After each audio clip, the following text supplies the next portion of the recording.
like funny names. It's called like exercise your brain. So instead of like warm up or do now, I just says like kind of get your brain ready for some math class today and kind of just engage them a little something differently.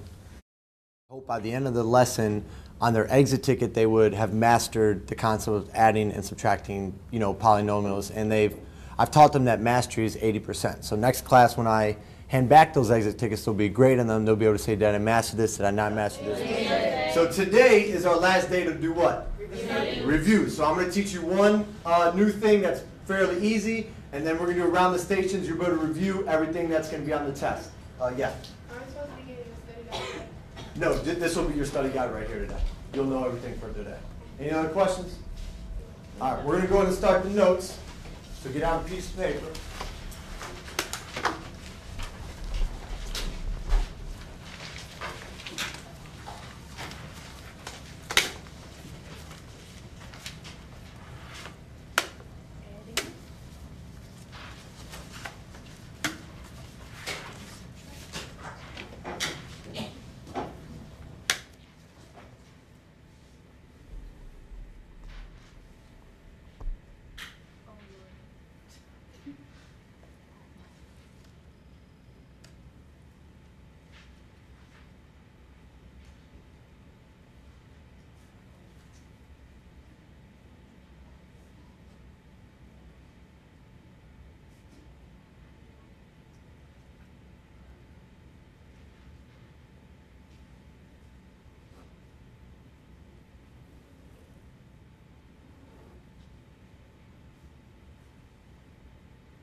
All right, so everyone should have a sheet of paper in their notes section. It's called Adding and Subtracting Polynomials. Today's Monday, May 16th. Our objective, we're going to learn how to add and subtract polynomials. Everyone should have a T-chart. Key point number one says a polynomial has more than two terms.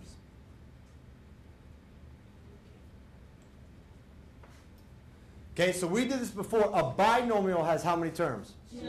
A monomial has 1. So a polynomial has more than 2. Okay? So if I look here, what is my first term if I'm trying to pick a category? X squared. X squared. And how many x squareds do I have here? 3. Okay? Because there's a 3 in front of it. So if I look, my first category I could just label as x squared. Okay? What could be my next category? X, okay? Now, I don't see any other letters, do I? No. So my next category is just a number, but I'm going to use I for integers. So integer is just going to be a number. So you always want to label your categories. Here I have x squared, an x, and an I. So I have 3 different categories. That's why it's called a polynomial. Okay, number 2.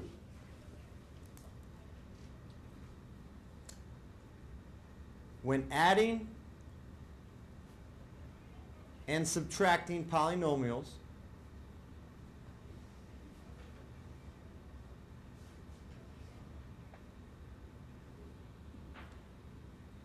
make a chart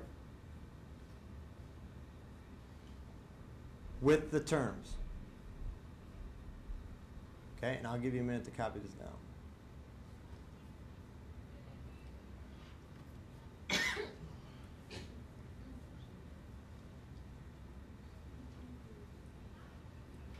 Okay, so all of our papers should look like this. Key point number 2, and I got a problem. So how many polynomials do I have up there? 2, right? I got one on the left, and I'm adding it to the one on the right. And they each have more than 2 terms.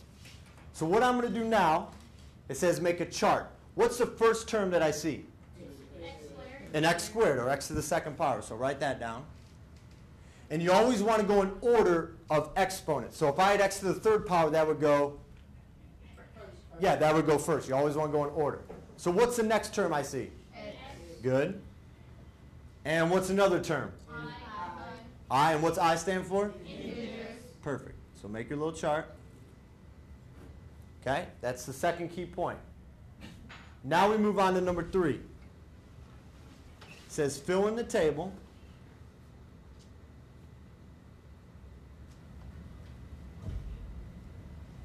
with all of the terms. So you always start with the polynomial that's on the left, the first guy. And they're not going to always be in this order, so you kind of got to like hunt and find for it. So if I look, in my first polynomial, how many x squareds do I have? 2. 2, so put a 2 in your chart. All I'm doing is filling in. What about my x? 5, good. And what's my integer? Negative 7. Okay, so be careful of the negative. Now, move on to the second polynomial. Now, the x squared's not first, so you got to find it. What's that in front of it? Negative 4, good job. So that goes in my second part. Okay, what about for the x? 6. All I'm doing is hunting them and finding them. So 6. And then what's my integer? 3. Okay, not too bad. Let's go to key point number 4. You guys are following along nicely. It says check to see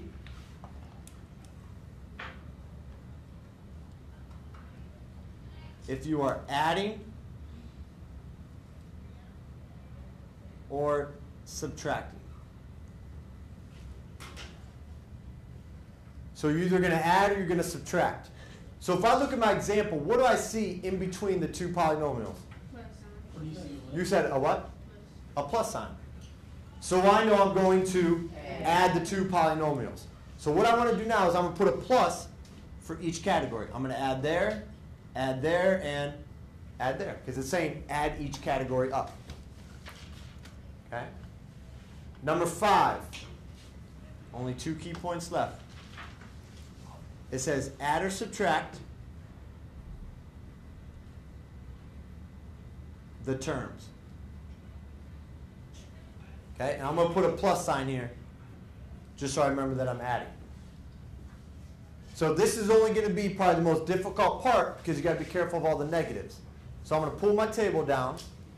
So what is 2 plus 4 negative? Negative 2. So write down negative 2. And that category is a what? So just bring down the x squared because you don't want to forget about it. Now, what's 5 plus 6? 11. What does it get? X. Good, because it's under that category. What's 7 negative plus 3? Negative 4. Does it get anything? No. No, because that's just my integer. And my last key point, number 6, it says write out the answer. So all I do now is write out what I got. What did I get? What's my first term? Negative 2x squared. Good. So write down negative 2x squared. Now what kind of 11x is that?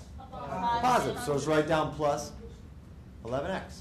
And then what's my integer? Minus 4. And you are done. Easy?